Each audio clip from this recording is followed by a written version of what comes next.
Today, we're going to examine a common misunderstanding about the seasons. Many people believe that summer is warmer than winter because Earth is much closer to the sun during the summer.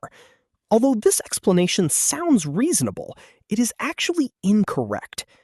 The real reason for the seasons is Earth's tilted axis. Earth is tilted about 23.5 degrees as it travels around the sun. During part of the year, the northern hemisphere tilts toward the sun. When this happens, sunlight strikes the ground more directly, and the days become longer. Because the sunlight is both stronger and lasts for more hours each day, temperatures gradually increase, creating summer. About 6 months later, the northern hemisphere tilts away from the sun. At that time, sunlight reaches the surface at a lower angle, making it less concentrated. In addition, daylight hours become shorter, so the ground receives less solar energy.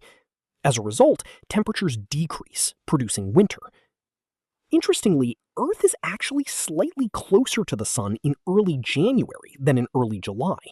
This fact clearly shows that the distance between Earth and the sun is not the primary cause of the seasons. Instead, the angle of sunlight and the length of daylight determine seasonal temperature changes.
Question 1.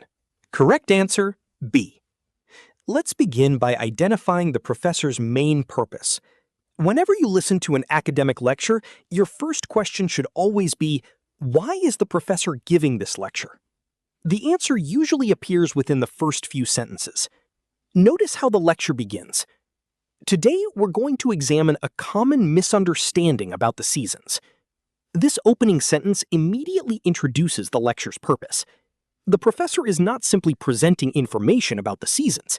Instead, the professor announces that the lecture will correct a widely held misunderstanding. The professor then continues, "Many people believe," followed by, "This explanation is actually incorrect." These two statements reinforce the same idea. Rather than explaining how the seasons work from the beginning, the professor first introduces a common misconception and then explains why it is wrong. Therefore, the lecture's primary purpose is to correct a false belief about what causes the seasons, making choice B the correct answer. Listening tip. For main purpose questions, pay close attention to introductory expressions such as, today's topic is, today we're going to, many people believe, however, today we'll explain. These expressions often reveal the professor's purpose before any details are presented. Choice A. To explain why Earth moves around the sun. Incorrect. Although the lecture mentions that Earth travels around the sun, it never explains why Earth orbits the sun. There is no discussion of gravity, planetary motion, or orbital mechanics. Earth's movement simply provides background information and is not the lecture's main focus. Choice C. To describe how Earth's distance from the sun changes each month. Incorrect. The professor mentions Earth's distance from the sun only briefly, and only to support the main explanation. This information serves as evidence rather than the central topic of the lecture. Remember that a single supporting detail should never be mistaken for the lecture's overall purpose. Choice D. To compare weather conditions in different countries. Incorrect. The lecture never discusses different countries or compares their weather. Since this topic does not appear anywhere in the lecture, this choice can be eliminated immediately. Question 2. Correct answer, C.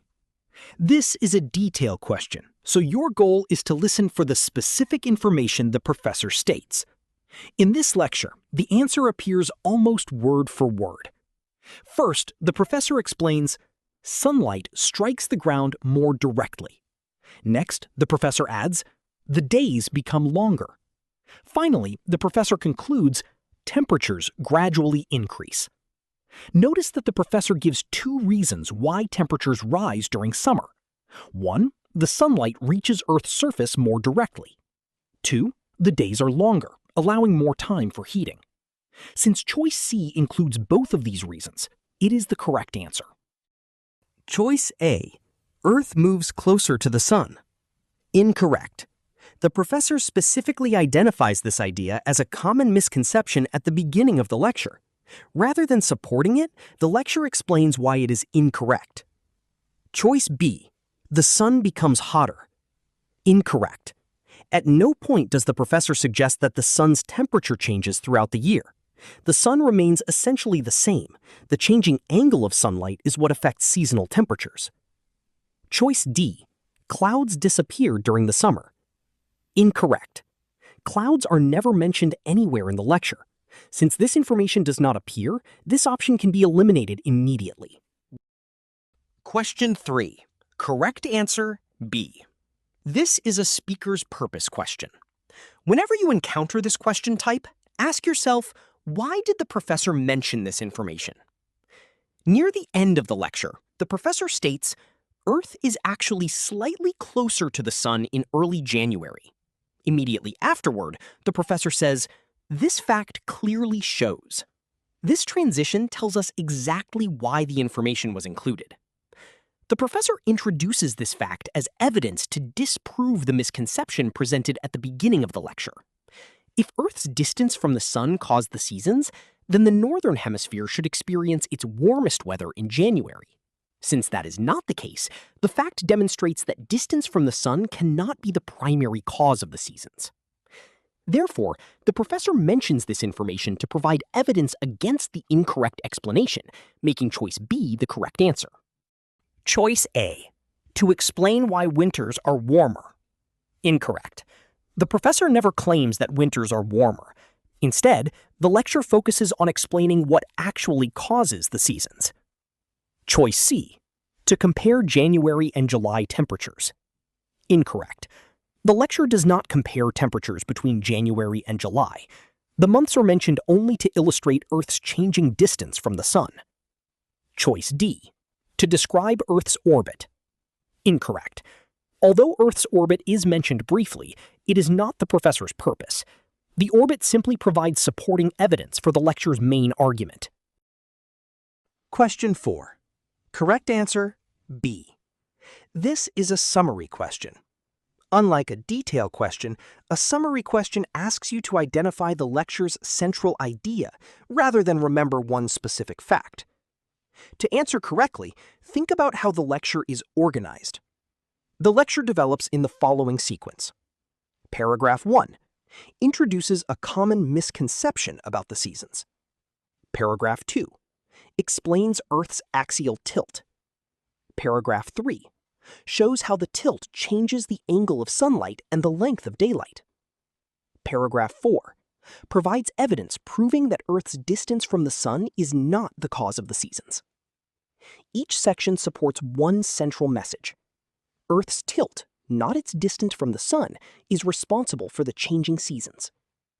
Choice B accurately combines all of the lecture's major ideas.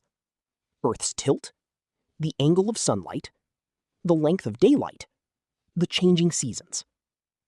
An effective summary includes every major point while avoiding unnecessary details. Choice A. Incorrect. This choice repeats the misconception introduced at the beginning of the lecture. The professor explicitly explains that this belief is incorrect. Choice C. Incorrect. The lecture never states that the sun becomes hotter during summer. This idea is not discussed at all. Choice D. Incorrect. The lecture actually presents the opposite idea. One of the professor's key points is that longer daylight hours contribute to warmer temperatures, not cooler ones. Therefore, this choice contradicts the lecture's explanation.